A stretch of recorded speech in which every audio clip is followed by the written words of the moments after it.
The CTSI has done a really amazing job, and I think they got it right. Our parent institutions provide us with the initial resources to do what we need to do, but the CTSI really helps be a catalyst and an enzyme for rapid growth.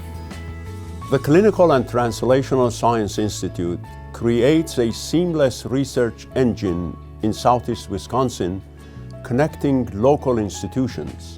CTSI provides the framework to discover and then return those discoveries back into health systems and the community, providing resources. We engage with the communities and educate to make an investigator-friendly, borderless and collaborative research community. I do research that's focused on adult sickle cell disease. It's the most common genetic disease in the United States. Many of our adults with sickle cell disease, they don't have pain-free days. They have pain every single day.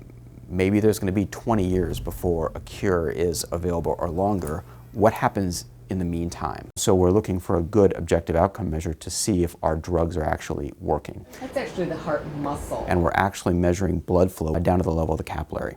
Literally one of the first things I did when I got here was I met with people from CTSI and we figured out how are we going to do this. Research may not help you, but it may help the next generation of people coming through. I think they feel very empowered doing that. They're doing something positive, they're taking control of the situation. We're looking at how the blood flow response to exercise might be different in people with stroke. It's very important. Most of the people that have a stroke live with long-term disability. Anything we can do to optimize their walking ability is absolutely necessary. It was a springboard. You still can't grow a scientific collaboration without FaceTime. Clinical Research Scholar Program really provided that petri dish and the framework for people to start talking. I wouldn't be doing what I'm doing unless I thought someday I'm going to see it in the clinic. Trauma is one of the most important public health problems we have in this country. The majority of people after trauma, they do just fine. They don't need intervention.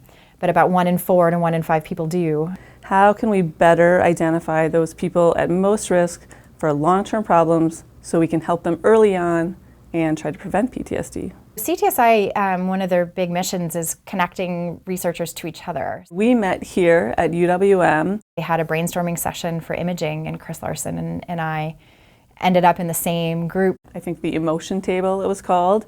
We had never met before. She is a clinician with a strong research interest in trauma and its sequelae. I'm a neuroscientist with an interest in anxiety who is really interested in trauma.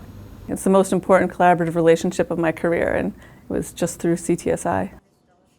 Without the money from the CTSI and without their support, we couldn't have even collected these data. What we've been able to find is that there is this emotional dysregulation happening at the neurologic level really early after a trauma, and that is highly predictive of who goes on to develop PTSD.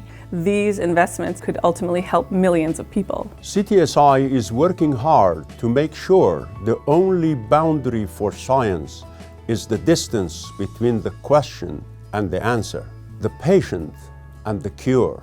One of the biggest hurdles in research is logistics, the resources.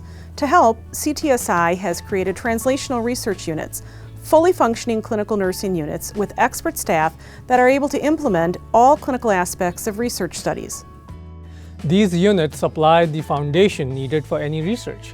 Through our avenues of outreach, like science cafes, we can explain why research is important, who and how it will help, and why people should be involved in research. We connect researchers to each other to foster collaboration, reduce redundancy, and to share resources. We provide hands-on experience for graduate students and have developed mentoring programs to create new investigators. And once approved, CTSI has a great track record, taking NIH seed funding and tripling it. It's also important to look at what has come before. To mine existing data with new tools gives us fresh insight. A typical patient can generate over 2,000 data points. If disease is the puzzle, those data points can lead to a cure. It's a treasure trove of information. The CTSI has worked hard to harness these resources, developing and implementing tools so that information is accessible to investigators in Southeast Wisconsin.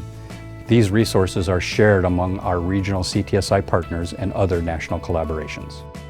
I never thought I'd get so excited about research. With CTSI, this is a way for me to use what I've learned to really help people. A healthier future begins with collaboration. It comes down to different people with different expertise who are kind of coming together and trying to work together to solve a problem. And vision. It makes me feel like I'm contributing to the greater good. A healthier future starts here.